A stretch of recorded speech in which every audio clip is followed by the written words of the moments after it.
অধিকাংশ লোক তারা ইয়াজিদকে আমির বলে, বাদশাহ বলে গ্রহণ করলো না। ধীরে ধীরে তিক্ততা বাড়ল।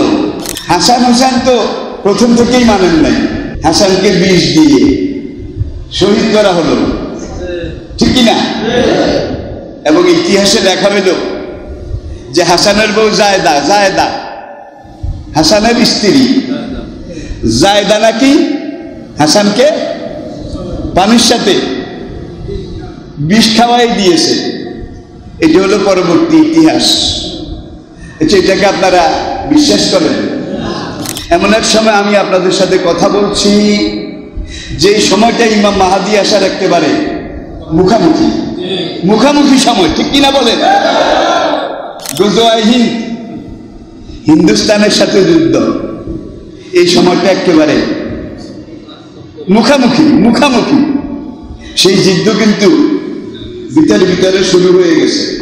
বিবর্তন media, be honest and make honesty. সবাই বলুন আলহামদুলিল্লাহ। আল্লাহ পাকের শুকর আদায় করা দরকার আছে কিনা? হতে পারে আজকের এই জুমাই আপনার আমাদের জীবনের শেষ জুমা হতে পারে, নাকি পারে না? পারে। কথায় বলে নিঃশ্বাসের বিশ্বাস নাই। যে কোনো মুহূর্তে আপনার কখন চলে যাবেন, আমরা কখন চলে যাব, কোন মুহূর্তে চলে যাব, এটা আমাদের কারো যদিও জানা নেই। কিন্তু সেখানে মহান রবের দরবারে এটা একেবারে চির সিদ্ধান্ত সিলমোহর করে পাশ করা রয়েছে। কোরআন যেটাকে বলছে আজাল, জীবনের বিচার মেয়াদ শেষ। লিকুল্লি নাফসিন আজাল, প্রত্যেক জীবের জন্য, প্রাণীর জন্য একটা নির্ধারিত সময় আল্লাহ পাক নির্ধারণ করে রেখেছেন। ফাইজা জাআ আজালুহুম লা ইস্তাখিরুনা সাআতাও ওয়া লা ইস্তাকদিমুন। সেই নির্ধারিত সময়টা যখন এসে যাবে, তার 1 সেকেন্ড আগেও করা হবে না, 1 সেকেন্ড পরেও করা হবে না। এটা একেবারে স্থির নিশ্চিত করে রাখা হয়েছে। আল্লাহ জি খালাকাল মাউতা ওয়াল হায়াতা লিয়াবলুয়াকুম আইয়ুকুম আহসানু আমালা। কোরআন হাকিমে মহান রব্বুল আলামিন কতভাবে কত জায়গায় মানুষদেরকে সাবধান করেছেন, যার জন্য আমাদের প্রত্যেকের দরকার মৃত্যুর জন্য প্রস্তুত থাকা, নাকি?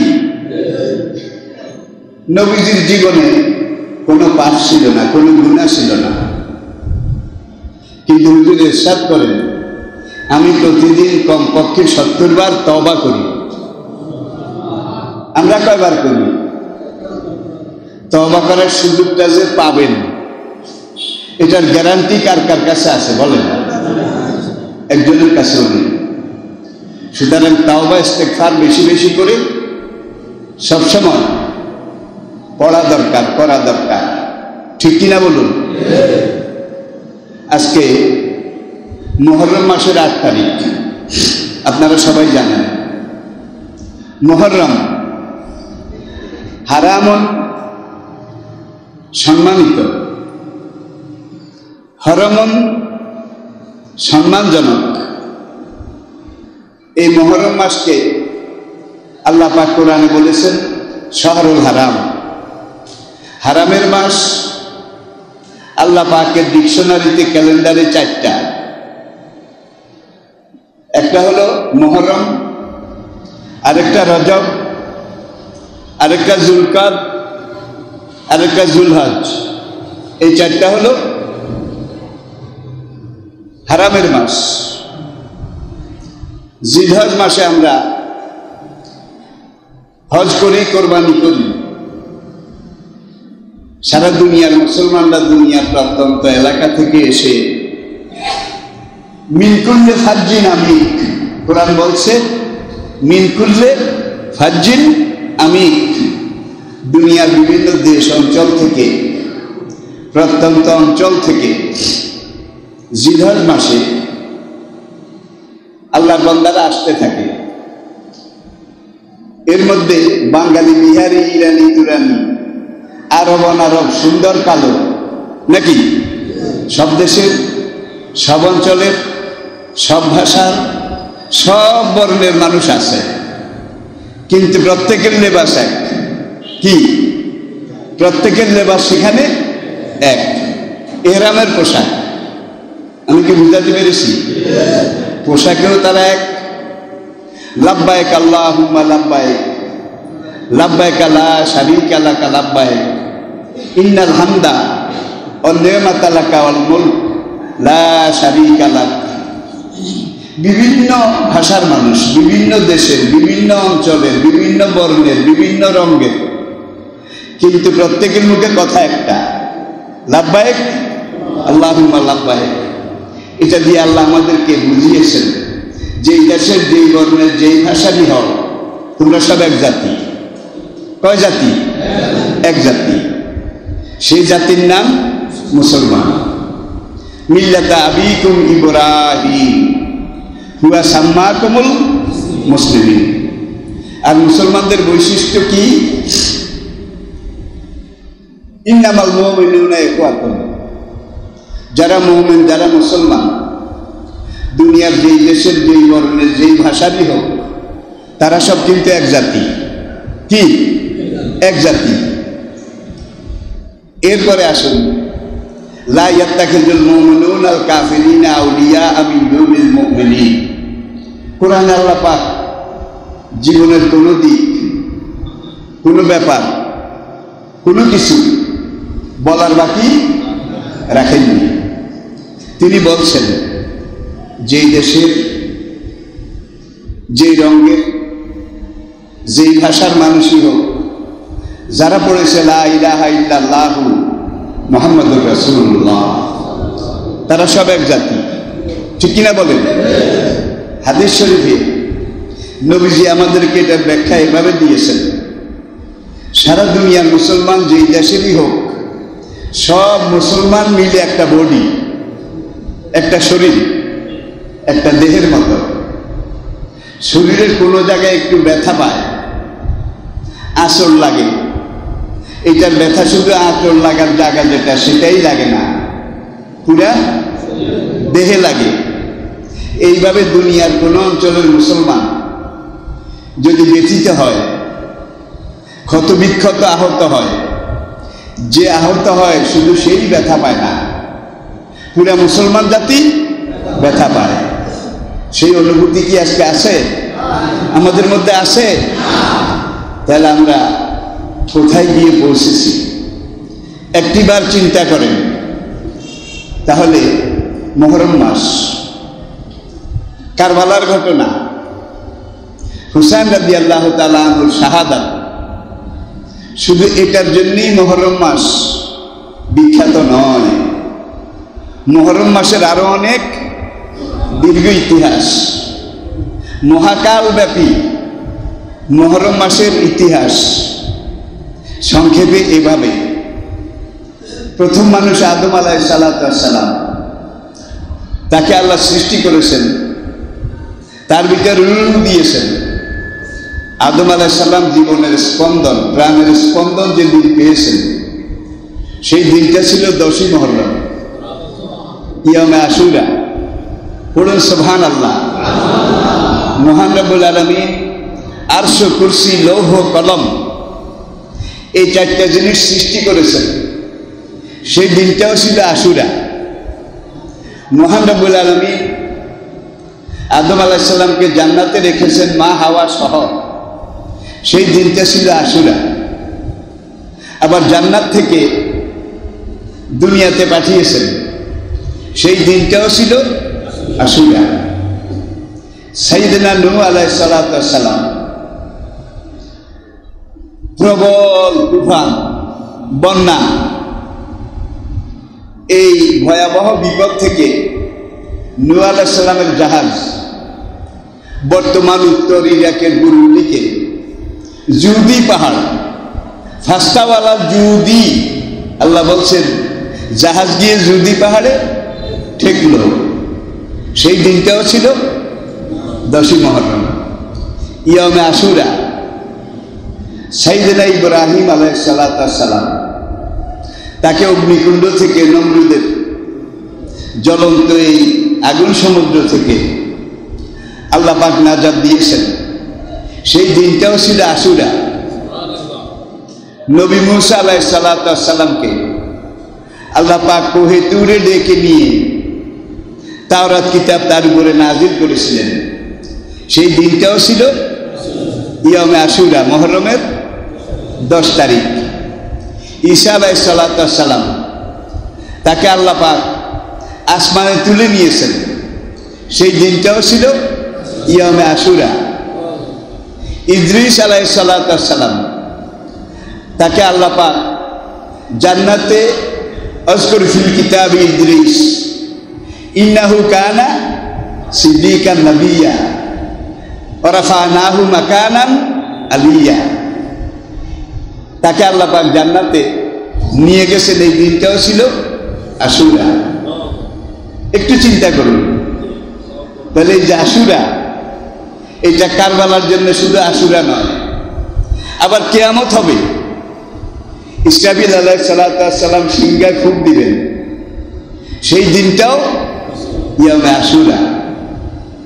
কারবালার ময়দানে রাসূলের কলিজার টুকরা নাতি ইমাম হুসাইন রাদিয়াল্লাহু তাআলা আনহু,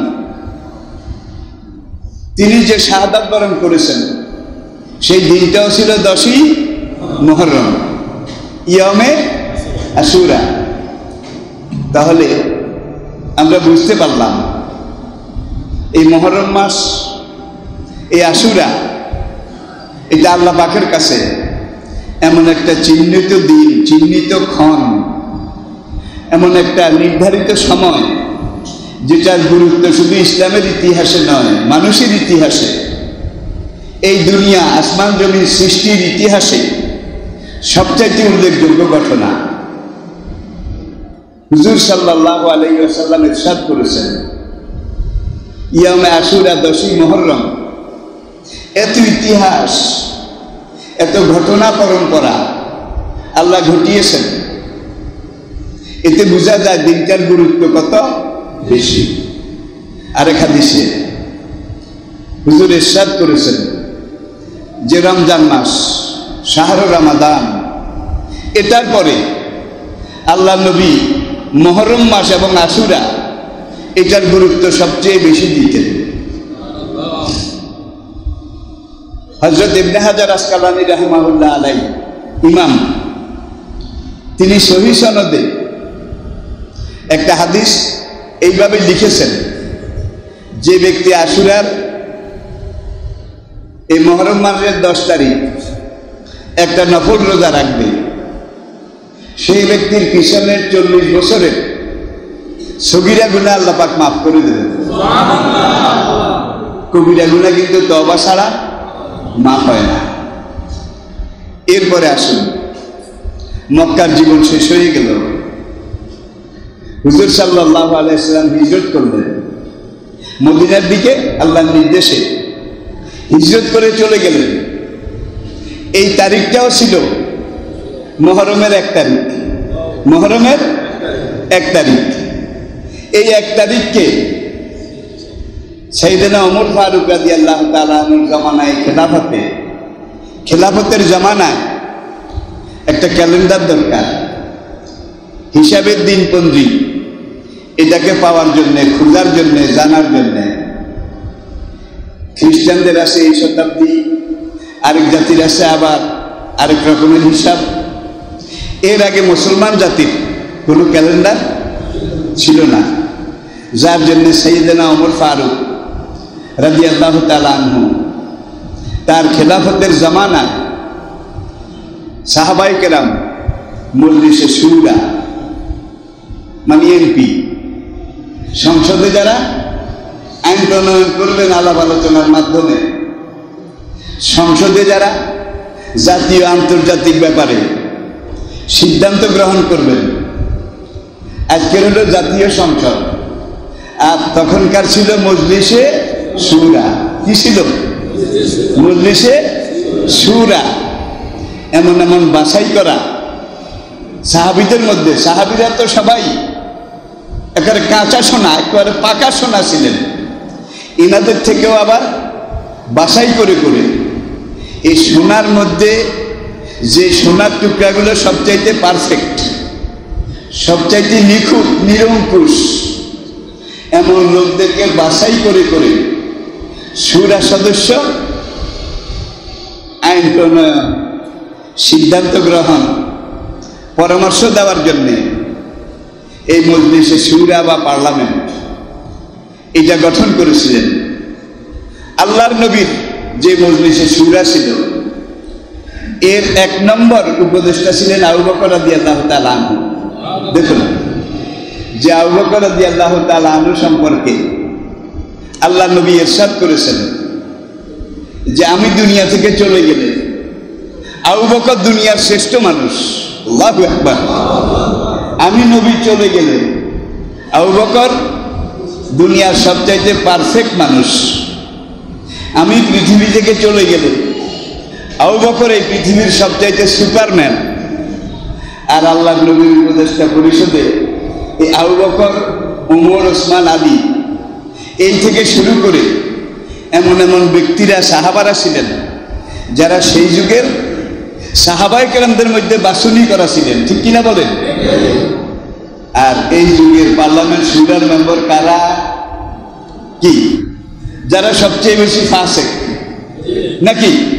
যারা সবচেয়ে বেশি স্বার্থপর, যারা সবচেয়ে বেশি হিংসুক, যারা সবচেয়ে বেশি টাকা টাকা টাকা এগুলা কামানোর ব্যাপারে এক্সপার্ট।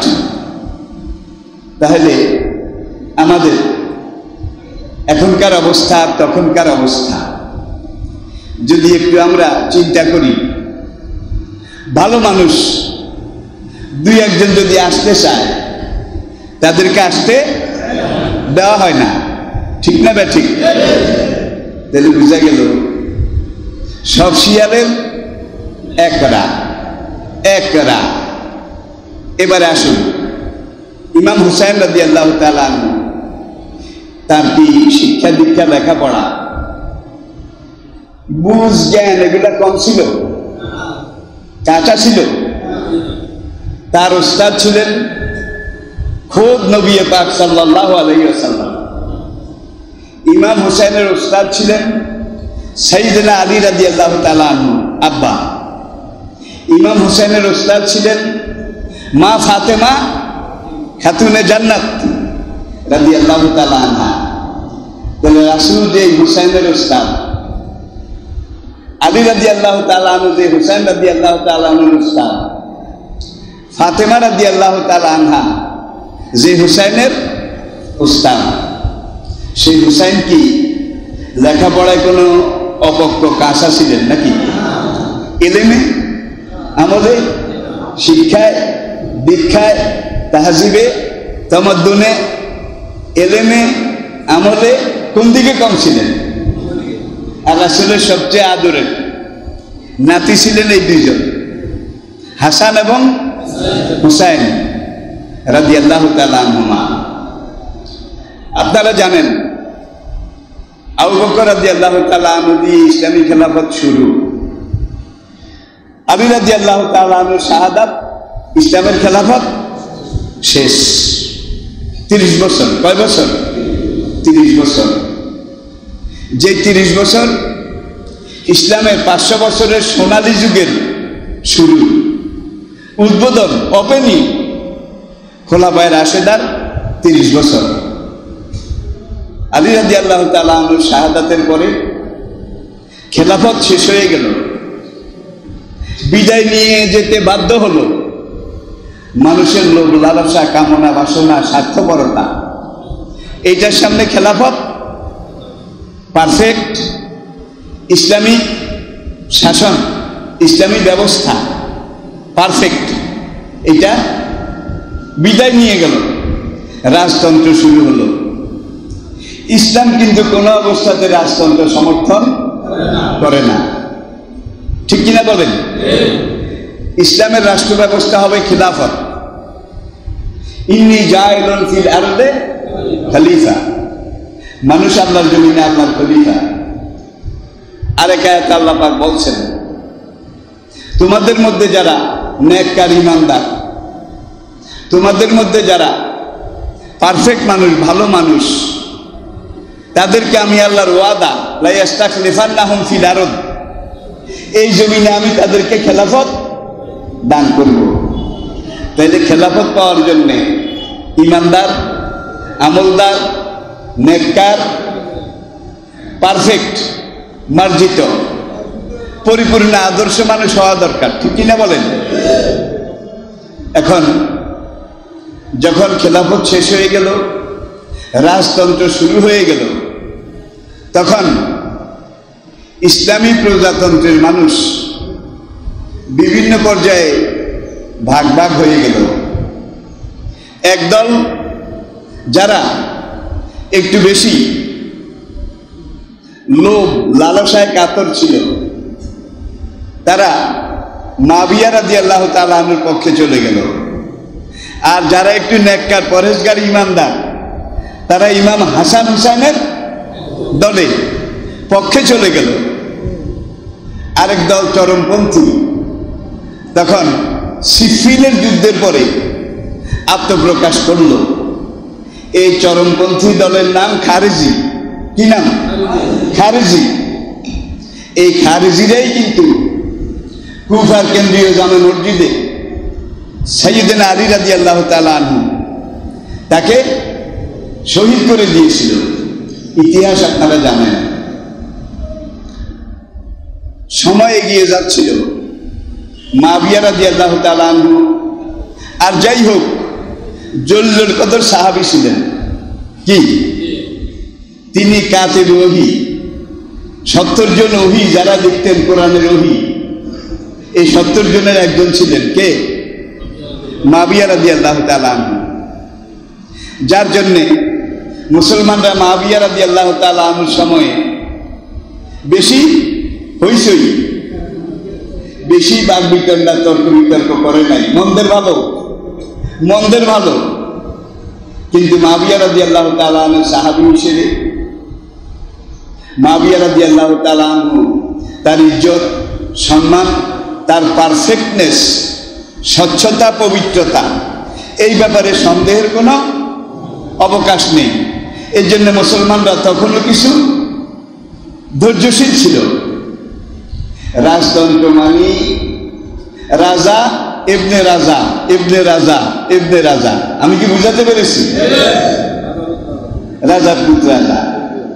এখন মুআবিয়া রাদিয়াল্লাহু তাআলা আনহু তার ইন্তেকালের পরে ইয়াজিদ, সে যখন, তারা বলতো আমরা খলিফা, খলিফা, যখন খেলাফত এবং খলিফা দাবি করল, তখন অধিকাংশ ইসলামী প্রজাতন্ত্রের দিনদার, পরহেজগার, ইমানদার জনগণ, তারা ইয়াজিদের এই রাজত্ব, নেতৃত্ব, এটা স্বীকার করতে রাজি হলো না।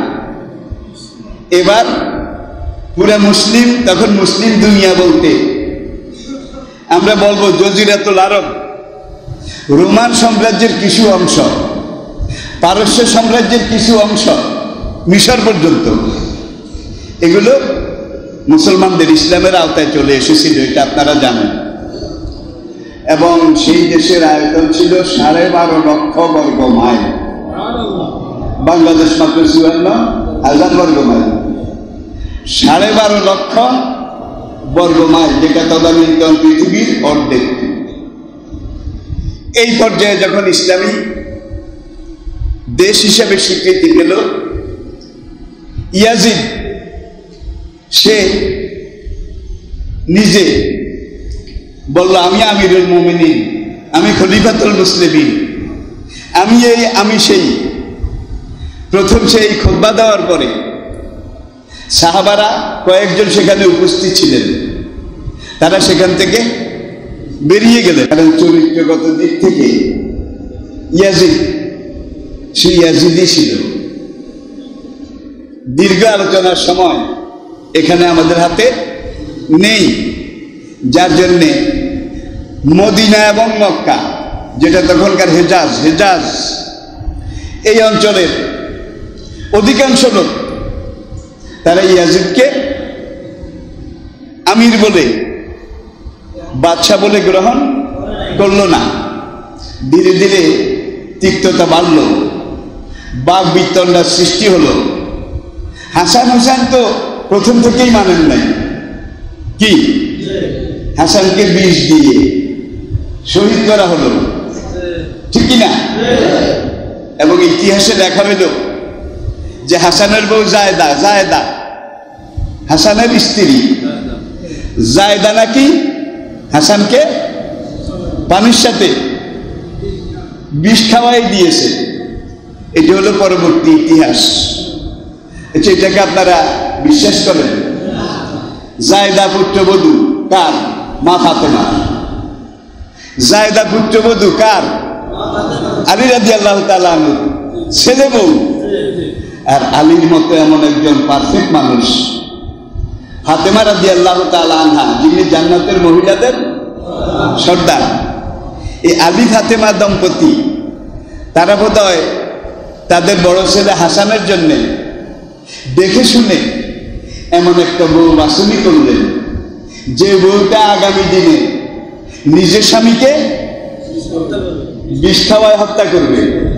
এটা কি আপনাদের আকলে ধরে? তাইলে বোঝা গেল আলীর কোনো এলম কালাম ছিল না, নাউজুবিল্লাহ। ফাতেমারও কোনো এলম কালাম ছিল না। কিন্তু নবীর হাতে যারা ট্রেন্ড আপ, নবী যাদের ডাইরেক্ট ওস্তাদ, আলী রাদিয়াল্লাহু তাআলা আনহু যাদের ডাইরেক্ট সরাসরি ওস্তাদ, এই আলী রাদিয়াল্লাহু তাআলা আনহু, ফাতেমা রাদিয়াল্লাহু তাআলা আনহা, এই দুইজন বোধহয় ছেলের জন্য এমন একটা বউ বাছনি করে আনলেন, যে ছেলের বউ আগামী দিনে স্বামীকে বিষ খাওয়াবে। আবার কোরআনে পাকের একটা আয়াতে আল্লাহ পাক বলছেন, আহলে বাইত, ইনারা তো আহলে বাইত তারা পারফেক্ট মানুষ, তারা সেই যুগের শ্রেষ্ঠ মানব গোষ্ঠী।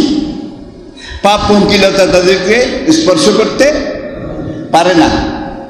যদি কোনো সময় তাদের কারো উপরে ওয়াসওয়াসা ইবলিস যদি একটু স্লো পয়জন দেয়, সেইটাকেও আমি আল্লাহ দূর করে দিই। তাহলে জায়দা তাকে ইবলিস স্লো পয়জন দিয়েছে, স্বামীকে বিষ খাওয়া। আর কোরআন আল্লাহ পাক বলছেন আহলে বাইত তাদের মধ্যে এই ধরনের কোনো শয়তানি ওয়াসওয়াসা আসে না, আসতে পারে না। মানবিক কারণে যদি আসে সেটাকেও আমি আল্লাহ দূর করে দিই। তাহলে জায়দাও তো আহলে বাইত, ইমাম হাসানের স্ত্রী। তাইলে আল্লাহ বোধহয় এটা দূর করার জন্য দেখেও নাই, পারেও নাই। তাহলে এখানে আল্লাহর অক্ষমতা নাউজুবিল্লাহ প্রকাশ পায় কিনা বলেন? এটা একেবারে ভুল, একেবারে ভ্রান্ত, একেবারে মিশা কথা। কেউ বলেছে জায়দা কোনোদিনও নিজের মুখ খুলে এই কথা বলে নাই যে আমি স্বামীকে বিষ খাওয়াই নাই।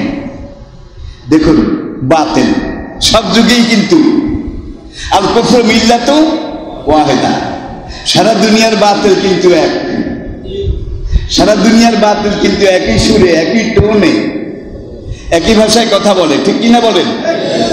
ইয়াজিদ তার প্রচার যন্ত্র এই বিশাল অর্ধেক দুনিয়ার এই পুরা সাম্রাজ্যের মধ্যে এমন ভাবে আগে নিজের লোক লাগাই রেখেছে, এমন এমন গুপ্তচর নিযুক্ত করে রেখেছিল, যখন তোমরা খবর পাবে যে ইমাম হাসান পানির সাথে বিষ খেয়ে মারা গেছে, তখন মিশর থেকেও তোমরা বলবে জায়দা, ওমান থেকেও বলবে জায়দা, আরব থেকেও বলবে জায়দা, এখান থেকেও জায়দা জায়দা জায়দা, প্রত্যেকটা কর্নার থেকে জায়দা, ঠিক কিনা বলেন? এই যুগে দেখেন বাতিলের প্রত্যেকটা কর্নার থেকে এখানে এই করেছে, এখানে বোমা পাওয়া গেছে, এক হইলে জামাত, না হইলে শিবির, এদেরকে ট্রেনিং দেওয়া হচ্ছে, কিন্তু ট্রেনিং দেওয়া হচ্ছে, কিন্তু আজ পর্যন্ত জঙ্গিবাদে জামাতের কয়জন ধরা পড়েছে? শিবিরের কয়জন? একজনও না। তাহলে বোঝা গেল বাতিলের চরিত্র সব যুগেই এক ছিল, এবং এই যুগেও আল্লাহ নবীর হাদিস অনুযায়ী আল্লাহর দ্বীন কায়েম করার জন্য, আল্লাহর আইন প্রতিষ্ঠা করার জন্য লা ইয়াজালু তায়ফাতুম মিন উম্মতি ইয়াকুমুনা আলাল হক, কিয়ামতের আগ পর্যন্ত দুনিয়ার প্রত্যেক জনপদে একটা দল থাকবে যারা দ্বীন কায়েমের পথে সবসময় বাপরিতে থাকবে, দ্বীনের দাওয়াত দিবে, দ্বীনের উপরে চলবে, দ্বীনের কথা বলবে। পুরা দেশ দুনিয়া তাদের বিরোধিতা করবে, তাদেরকে শহীদ করবে, ওটা করে না। তাদেরকে জেলে নেবে, ওটা নেয় না। তাদেরকে গ্রেফতার করবে, ওটা করে না। ইমাম হাসান হুসাইনের মতো এই যুগেও যেই দলটার উপরে নির্যাতন সবচাইতে বেশি হচ্ছে, সেই দলটাই হকের উপরে। আমি কি বুঝাতে পেরেছি? আমি কি বুঝাতে পেরেছি? তাহলে এবার আসুন, আর হকপন্থী হকের উপরে এই দলের মধ্যে লোক সবসময় কম ছিল। সব নবীর জামানায় কিন্তু নবীর অনুসারী কম ছিল না বেশি? কম। আর বেশি ছিল বিরোধী। বল হে নবী, আপনি বলে দিন কোরআন, লা ইয়াস্তাবিয়াল খাবিসা ওয়াত তাইয়্যিব, খবিস আর পবিত্র এই দুটো এক নয়। যারা দ্বীন কবুল করেছে, দ্বীনের পথে চলে, দ্বীনের কথা বলে, তারা হলো নফিস, পবিত্র। আর যারা দ্বীনের পথে চলে না, দ্বীনের কথা বলে না, দ্বীনের কথার বিরোধিতা করে, তারা হইল খবিস।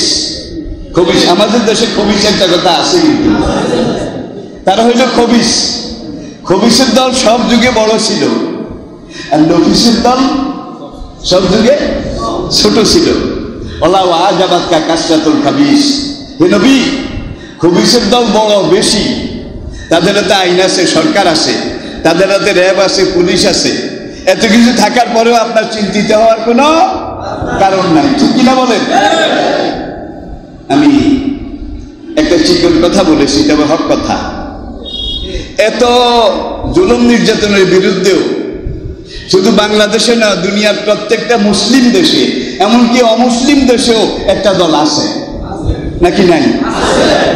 গত কয়েক মাস থেকে আমি আমেরিকার সাথে, ব্রিটেনের সাথে, অস্ট্রেলিয়ার সাথে, সাউথ আফ্রিকার সাথে, জাপানের সাথে, এমনকি ক্যাম্বোডিয়া একটা কমিউনিস্ট দেশ, এইসব দেশের সাথে আমি লাইভে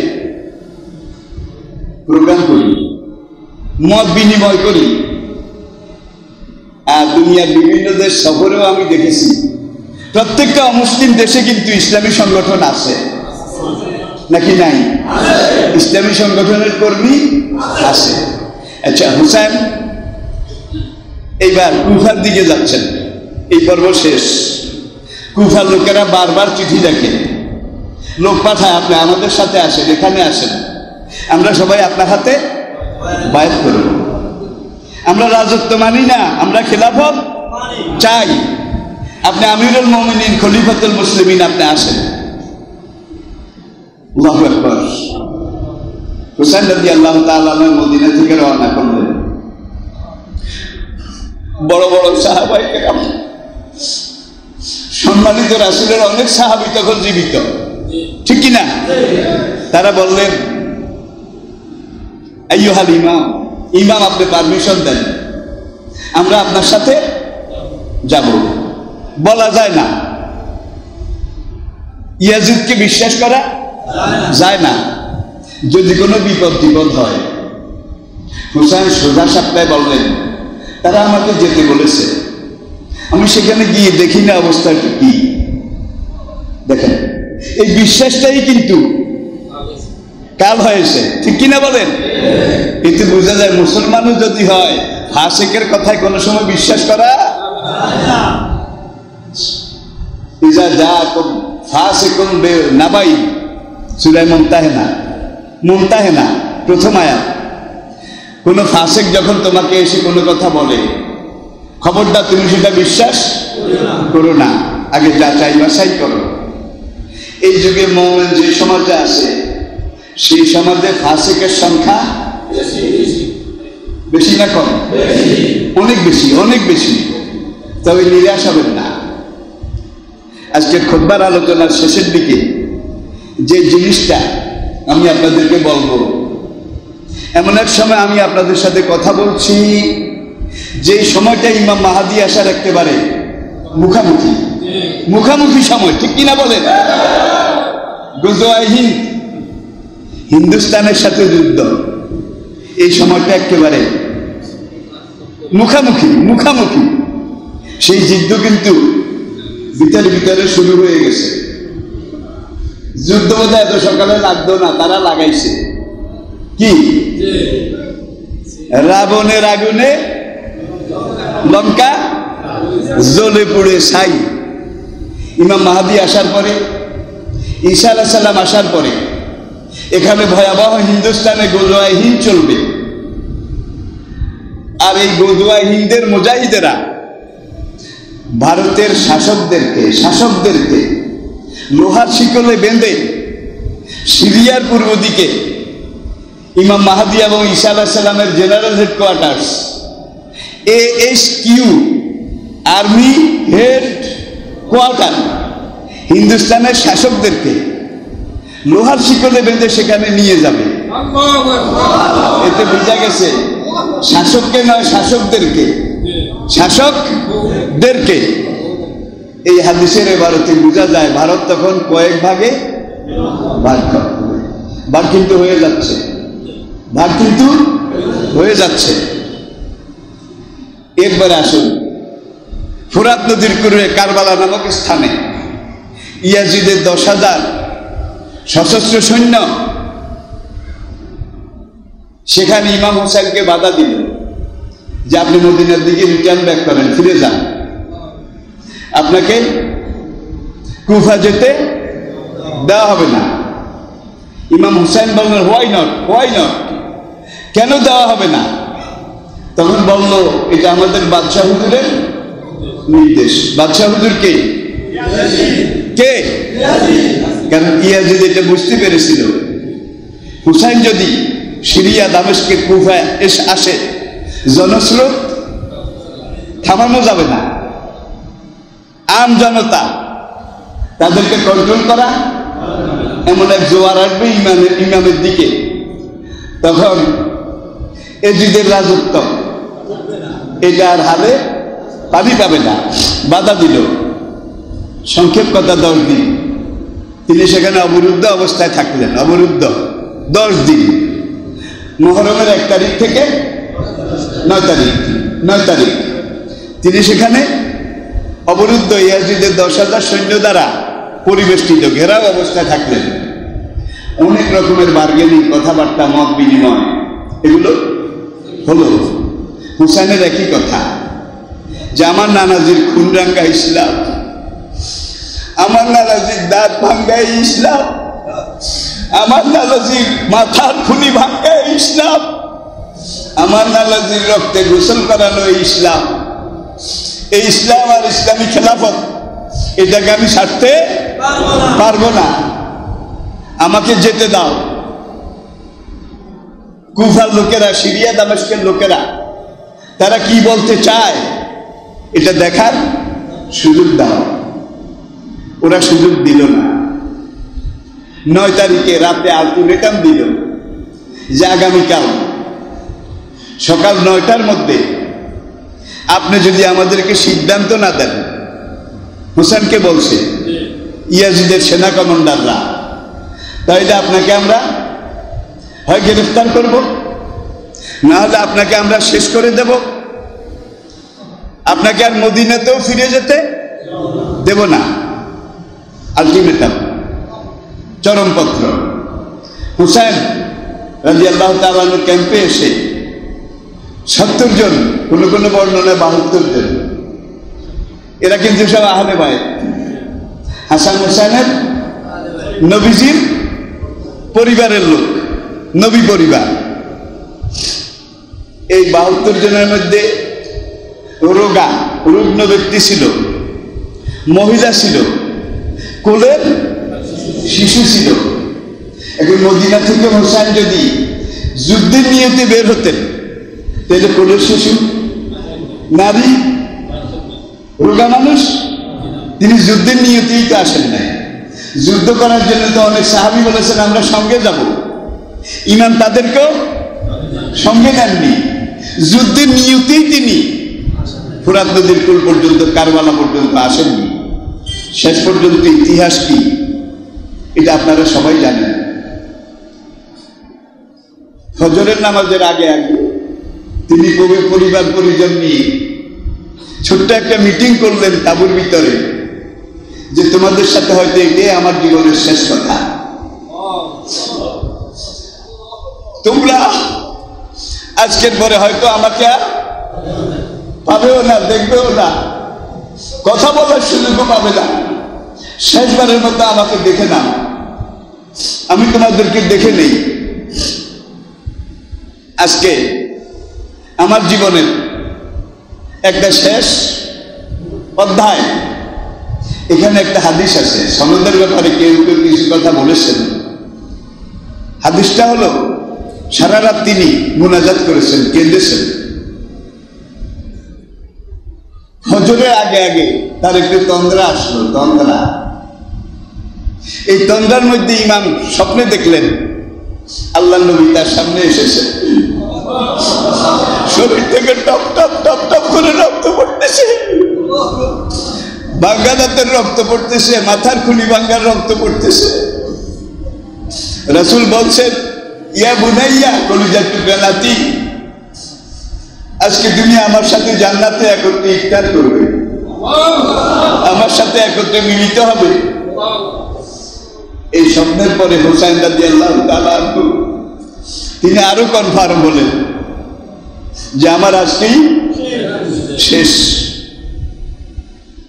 শেষমেশ। ইমাম হোসেনকে তারা শুধু হত্যা করেনি, হত্যার পরে লাশ টুকরা টুকরা করেছে, বস্তার ভিতরে গোস্তের টুকরাগুলো ঢুকিয়ে ঘোড়ার পায়ের নিচে দলিত মথিত করেছে, কল্লাটা কেটে একটা বর্ষার মধ্যে গেঁথে ইয়াজিদের রাজ দরবারে একটা রূপার প্লেটে করে হাজির করেছে। কে? সেই কারবালার ইয়াজিদ সৈন্যের সেনাপতি যে ব্যক্তি ছিল আব্দুল্লাহ ইবনে জিয়াদ। কি নাম? আব্দুল্লাহ ইবনে। এই ইতিহাস আপনারা জানেন, আমি শুধু একটু মনে করে দিলাম। আব্দুল্লাহ ইবনে জিয়াদ, সে ছিল কারবালার ময়দানে ইয়াজিদের সৈন্যদের সেনাপতি, যাকে আমরা ইবনে জিয়াদ হিসাবে চিনি। ইবনে জিয়াদ পরিচয় কি একটু দেব? হযরত মুআবিয়া রাদিয়াল্লাহু তাআলা আনহু, তিনি হযরত আবু সুফিয়ান, মক্কার একজন বড় নেতা, তার ছেলে আবু সুফিয়ান। জাহিলি যুগে আবু সুফিয়ানের একজন স্ত্রী ছিল, যার নাম ছিল হিন্দা। হিন্দা, যে হিন্দা উহুদের ময়দানে হামজা রাদিয়াল্লাহু তাআলা আনহু শহীদ হওয়ার পরে তার নাক, কান টেনে, জিহ্বা, বুক ফেলে কলিজা গুদ্দা এগুলো বের করে কাঁচা চাবাই খেয়েছিল যে হিন্দা।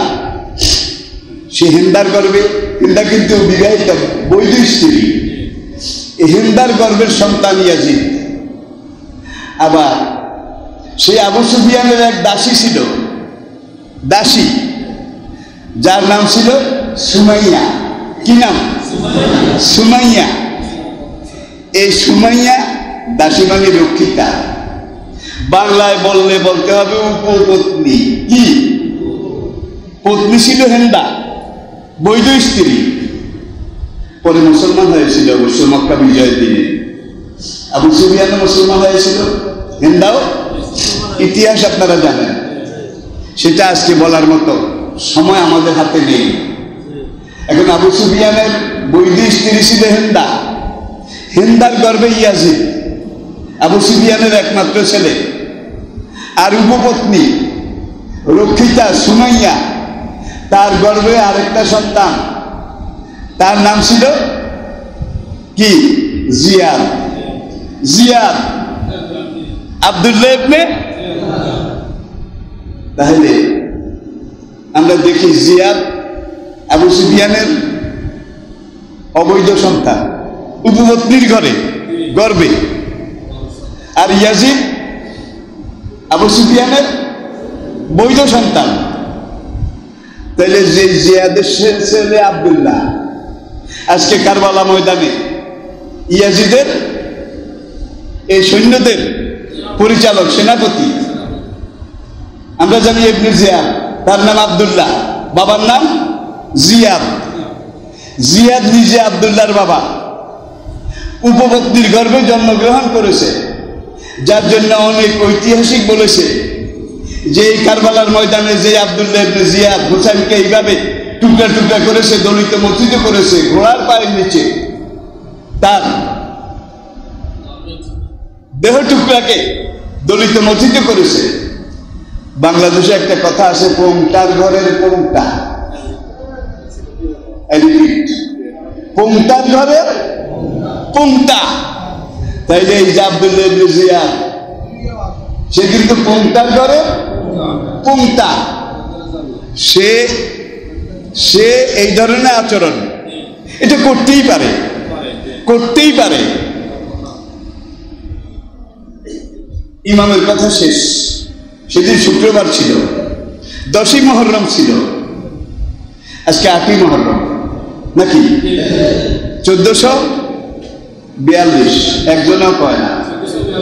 যদি জিজ্ঞাস করি আজকে কত তারিখ, খ্রিস্টানদের তৈরি এই তারিখ সবাই মনে আছে, সবাই বলতে পারে। আবার অনেকে হিন্দুদেরকে জিজ্ঞাসা করেন আজ কত তারিখ, তারা ওই প্রাচীন ভারতের বাংলা বৈশাখ জ্যৈষ্ঠ, আজকে ভাদ্রের এত তারিখ। খ্রিস্টানরা বলে আজকে আগস্টের এত তারিখ, মুশরিকরা বলে ভাদ্রের এত তারিখ, আর মুসলমানরা বলা দরকার আজকে হিজরি।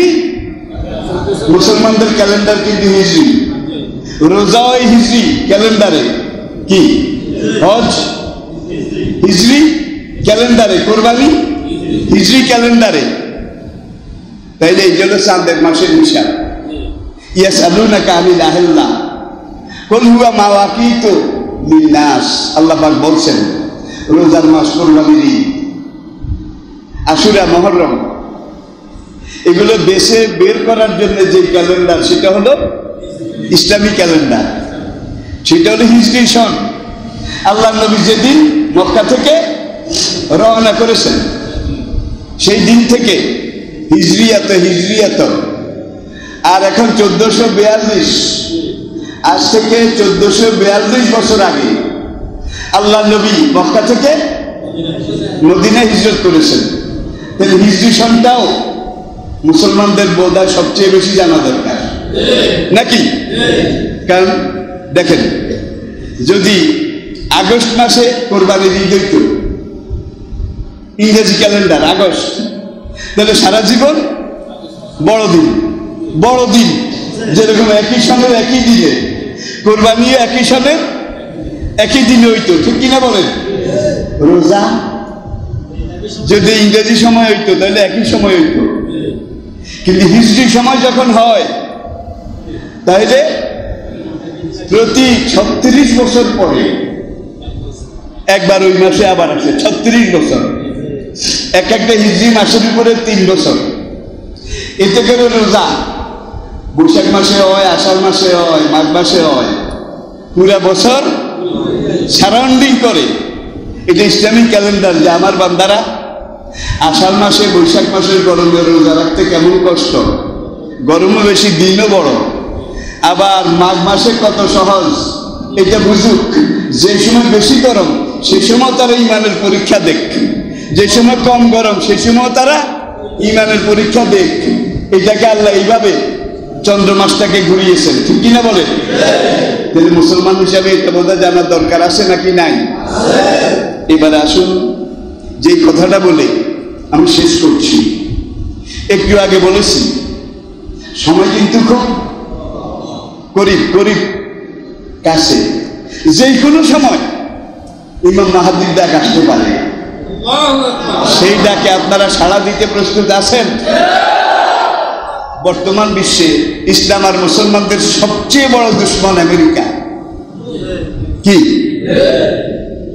আমেরিকার দোসর ইসরায়েল।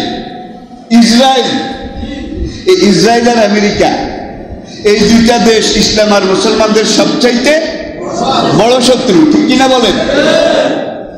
এখন মধ্যপ্রাচ্যের দিকে তাকান, অধিকাংশ প্রভাবশালী আরব দেশ, তারা কিন্তু মুসলমান দেশের পক্ষে অনেকে নাই। তাদের খাতির পিরিত মহব্বত সব আমেরিকা আর ইসরায়েলের সাথে।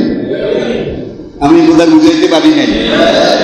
তাইলে আমরা মুসলমানের ইমানের ব্যারোমিটার কোথায় গিয়ে নেমেছে? 0, -0। অথচ একটু আগে আমরা বলে এসেছি যে মুসলমান দুনিয়ার যেখানে থাকুক তারা এক, ঠিক কিনা বলেন? এখন মুসলমান হয়ে যারা মুসলমানের দুঃখে সাড়া দেয় না, যারা ব্যথা পায় না, তারা আসলে মুসলমান নয়। মুসলমান হলে ব্যথা পাওয়াই লাগতো। এখন বর্তমান বিশ্বে মুসলমানদের জন্য সবচেয়ে বেশি ব্যথা পায় একটা দেশ, বিশ্বাসগতভাবে তারা শিয়া, ইরান। ইসলামী বিপ্লব, ইসলামী রাষ্ট্র, ইসলামী প্রজাতন্ত্র এই নামে তারা একটা রাষ্ট্র গঠন করেছে। আমাদের সুন্নিদের মধ্যে নাস্তিক আছে না নাই? মুনাফিক, বেনামাজি, বেরোজগারি, ফাসেক, মদিয়াবা, খানেওয়ালা বোধহয় নাই? শিয়াদের মধ্যেও আছে, থাকতেই পারে। খারাপ হইলেও আমাদের দেশে সব খারাপ না, ভালো তো আছে। আর এখনো ভালোর সংখ্যা আমার মনে হয় বেশি, ভালোর সংখ্যা বেশি। এরকম ইরানও আছে, আফগানিস্তানও আছে, সারা দুনিয়াতে আছে। আমেরিকার এক প্রেসিডেন্ট প্রথম আবিষ্কার করেছিল যে মুসলমান এরা চরমপন্থী, মুসলমান জঙ্গিবাদ, তারা জঙ্গি। সেই প্রেসিডেন্টের আমলে তারা জঙ্গি বলে পুরা দুনিয়া জঙ্গিবাদ এটা প্রচার করে বহু মুসলমান শেষ করেছে, ঠিক কিনা বলেন? পরবর্তী আরেক প্রেসিডেন্ট এসে বলল যে মুসলমান আল কায়দা, মুসলমান তালেবান। বর্তমান পৃথিবীতে দুনিয়ার মানচিত্রে একটা মাত্র দেশ যেখানে করোনা ভাইরাস এই ধরনের কিছু এখনো শোনা যায় নাই, সেই দেশটার নাম আফগানিস্তান। সেই দেশটার নাম কি? তালেবানের দেশ। আফগানিস্তান সম্পর্কে একটু বলি। দ্বিতীয় মহাযুদ্ধের আগে ব্রিটিশ জাতি যখন আমাদের এই উপমহাদেশও তাদের দখলে, 190 বছর তারা এখানে ছিল, 190 বছর। বলা হতো ব্রিটিশ রাজত্বে সূর্য ডুবে না, এত বিশাল দুনিয়াব্যাপী রাজত্ব ছিল। সেই ব্রিটিশ জাতি আফগানিস্তান দখল করেছিল। মাত্র 2.5 বছরের মাথায় আফগান জাতি এত বড় বীর, এত বড় মুজাহিদ, এত পারফেক্ট মুসলমান, সেই রাজত্বে সূর্য ডুবে না, দুনিয়ার সবচেয়ে বড় শক্তিশালী দেশ ব্রিটিশকে কুত্তার মতো গরু বেটা করে আফগানিস্তান থেকে তাড়িয়েছে এই আফগান জাতি, ঠিক কিনা বলেন? তাইলে তারা এখন তালেবান না, আগেও তালেবান আছে। এখন আল কায়দা না, আগেও দুনিয়ার তখনকার সবচাইতে বড় শক্তি, যেটা আমি আপনাদেরকে বলছি দ্বিতীয় আর প্রথম মহাযুদ্ধের আগে ব্রিটিশ জাতিকে গরু পিটা করে কুত্তার মতো আফগানিস্তান থেকে তাড়িয়েছে। এরপরে আসুন বর্তমান শতাব্দী, এটা শুরুর আগে প্রায় 17 বছর, 16 বছর কয়েক মাস দুনিয়ার সেকেন্ড সুপার পাওয়ার, 1 নম্বর হলো আমেরিকা, 2 নম্বর হলো রাশিয়া, সোভিয়েত ইউনিয়ন। বর্তমানে কিন্তু ভেঙে গেছে, টুকরা টুকরা হয়ে গেছে। তখন এই দেশের নাম ছিল সোভিয়েত ইউনিয়ন। দুনিয়ার দ্বিতীয় অক্ষশক্তি, সেই রাশিয়া আফগানিস্তান দখল করেছিল, আপনারা জানেন। আপনারা দেখেছেন তো। পরে এইবার আমেরিকা এই জমানার Qutub the great, Qutub the great, তারা এসে আবার আফগানিস্তান দখল করলো। দখল করার পরে 2001 আর এখন 2020, 19 বছর। 19 বছর আপনারা অনেকে নেটে দেখেছেন। আর আল্লাহ পাক আমাকে আরো বেশি জানার, যেহেতু পুরো দুনিয়ার সাথে আমার যোগাযোগ। তালেবানরা যুদ্ধ কিভাবে করে, আর আমেরিকা হলো বর্তমান যুগে আধুনিক অস্ত্র, এটা সবচেয়ে বেশি শক্তিশালী। আর এই মাথায় পাগড়ি, লম্বা কালা জুব্বা, তারা আমেরিকার এত মারাত্মক মারাত্মক অস্ত্র আক্রমণ, তাদের ট্যাঙ্ক, তাদের টমাহক ক্ষেপণাস্ত্র, এগুলোর সাথে যুদ্ধ করে। কিভাবে করে আপনারা নেটে যারা দেখেছেন তারা আরো ভালো করে বুঝবেন। তারা পাহাড়ে পাহাড়ে পালিয়ে থাকে।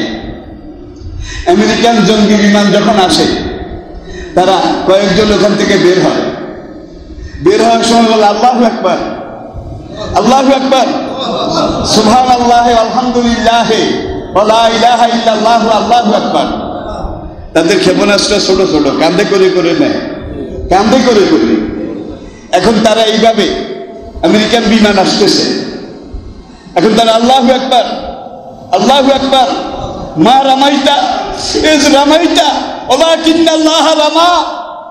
আল্লাহ নবীকে বলে, হে নবী, হিজরতের রাতে সাহাতি ওযু পড়ে আপনি যখন কাফেরের দিকে বালি নিক্ষেপ করতেছিলেন, সেই ধুলাবালি আপনি নিক্ষেপ করেননি, আমি আল্লাহ নিক্ষেপ করেছি। মা রামাইতা ইজ রামাইতা ওয়ালাকিন্নাল্লাহ রামা। বাস, জঙ্গি বিমান এটা করতে করতে আগুন লেগে হেলিকপ্টার এটা শেষ। ট্যাঙ্কের বহর আসতেছে, এমন এমন ট্যাঙ্ক আমেরিকার latest model, anti magnetic, bullet proof, কোন কামানের গোলা এগুলাকে ধরে না, কোন ক্ষেপণাস্ত্র ধরে না। আর এই তালেবানরা মা রামাইতা এই রামাইতা ওয়ালাকিন্নাল্লাহ রামা, এই লাইনের যত সব ট্যাঙ্ক ছিল সব পুড়ে গেছে। এটা কার সাহায্য? কার সাহায্য? বাংলা অনেক বই বের হয়েছে, আপনারা দেখবেন। আমি আফগানিস্তানে আল্লাহকে দেখেছি। সোভিয়েত ইউনিয়নের পতনের আগে একজন শহীদের লাশ, তার নাম মিয়া গুল, মিয়া গুল, তার লাশ কত বিখ্যাত, রাস্তার উপরে পড়ে আছে। রাশিয়ান সৈন্যরা দেখলো এরাই তো আমাদের এই অবস্থা করেছে, এখন এই দেশ আমাদেরকে ছেড়ে যাওয়া লাগবে। আর এই মিয়া গুল, তাকে আমরা আগে থেকে জানি, আমাদের অনেক ক্ষতি করেছে, সবচেয়ে বেশি ক্ষতি করেছে। মিয়া গুলের লাশটা আমরা পেয়েছি। ঠিক আছে, আসো, গাড়ির বহর সাজোয়া গাড়ি নিয়ে আসো। মিয়া গুলের দুই পায়ের সাথে দুইটা শিকল লাগাও, আর শিকল আর মাথা আমাদের সাজোয়া গাড়ির সাথে বান্ধব। কাবুলের রাস্তায় রাস্তায় তার এই লাশটাকে সেই সময় পর্যন্ত আমরা টানতে থাকবো, যে সময় পর্যন্ত তার একটা হাড্ডি অবশিষ্ট থাকে। এখন তারা মিয়াগুল, তার পায়ে হাতে লোহার শিকল লাগাবার জন্য কয়েকজন এক্সপার্ট সৈন্য, কমান্ডো, তারা আসলো। এসে শিকল যখন দিতে যাবে, মিয়াগুলের হাত ধরেছে, মরা কিন্তু 3 দিন আগে মরে গেছে। মিয়াগুল বলে, আমার হাতিয়ারটা নিয়ে আসো। আল্লাহু আকবার, আমার হাতিয়ারটা নিয়ে আসো। এরকম ভুরি ভুরি ঘটনা বুঝা গেল। হাদিসে আল্লাহ নবী ইরশাদ করেছেন যে ইমাম মাহদী আসার আগে খোরাসান থেকে, সেখান থেকে কালো পতাকা, লা ইলাহা ইল্লাল্লাহ কালো পতাকা নিয়ে ইমাম মাহদীর সেনাবাহিনী মধ্যপ্রাচ্যের দিকে, দামেস্কের সিরিয়ার দিকে আসতে থাকবে।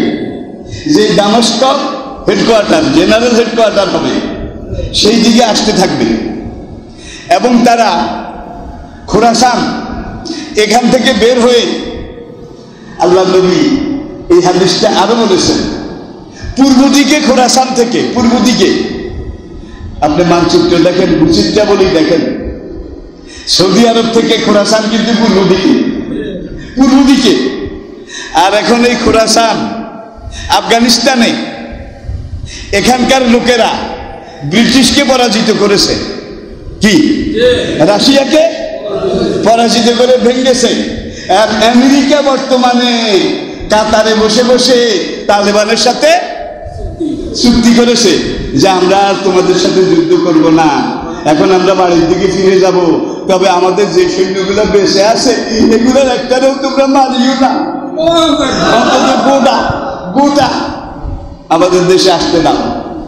তাই এখন আমেরিকা কিন্তু অনেক ক্যাম্প থেকে সৈন্য প্রত্যাহার করেছে। আফগান মুজাহিদেরা, তালেবানরা কাতারে বসে তাদের সাথে চুক্তি করেছে, আমেরিকা চলে যাচ্ছে। আমেরিকা চলে গেলে কিন্তু তালেবানরা অবসর। তালেবানের প্রধান কমান্ডার কয়েকদিন আগে ইন্টারনেটে একটা আহ্বান জানিয়েছে, পাকিস্তান, ভারত, বাংলাদেশ উপমহাদেশ, এখানকার সত্যিকার মুসলিম, এখানকার মুসলিম যুবক তরুণ তাদেরকে প্রস্তুত থাকার জন্য বলেছে। আমার হায়াতের কসম, আমার ইমানের কসম, আল্লাহ নবীজি বলেছেন কাবুলের দিক থেকে, খোরাসানের দিক থেকে যে মুজাহিদ বাহিনী আল্লাহু আকবার সুবহানাল্লাহ পড়তে পড়তে মা রামাইতা ইজ রামাইতা ওয়ালাকিন্নাল্লাহ রামা এই কোরআনের হাদিসের স্লোগান দিতে দিতে যখন দামেস্ক সিরিয়ার দিকে আসবে আর আগে মক্কা শরীফে যাবে উমরা করার জন্য, সেই দলে ইমাম মাহাদি থাকবেন। মাঠ কিন্তু 100 তৈরি হয়ে গেছে। আর হুজুর বলছেন ইমাম মাহাদির সাথে একত্র হয়ে যারা দাজ্জালি শক্তির বিরুদ্ধে যুদ্ধ করবে তারা আমার সাহাবীদের সাথে আমার সাথে একই জান্নাতে যাবে। যেতে চান? যেতে চান? চান? চান? কে চান? কে চান? আল্লাহ পাক আমাদেরকে কবুল করুন, আল্লাহ পাক আমাদেরকে কবুল করুন। আমার জীবনের এখন কিন্তু একেবারে শেষ পর্যায়ে, এই পর্যায়ে আমি আপনাদেরকে চ্যালেঞ্জ করে বলছি, আল্লাহর বলে যারা বলিয়ান, আল্লাহর শক্তিতে যারা শক্তিমান, তাদের সংখ্যা লাগে না, কি ঈমানের বলে তারা। নতুন ওয়াজ ও ইসলামিক সঙ্গীত পেতে আমাদের বিবর্তন মিডিয়া চ্যানেলটি সাবস্ক্রাইব করুন।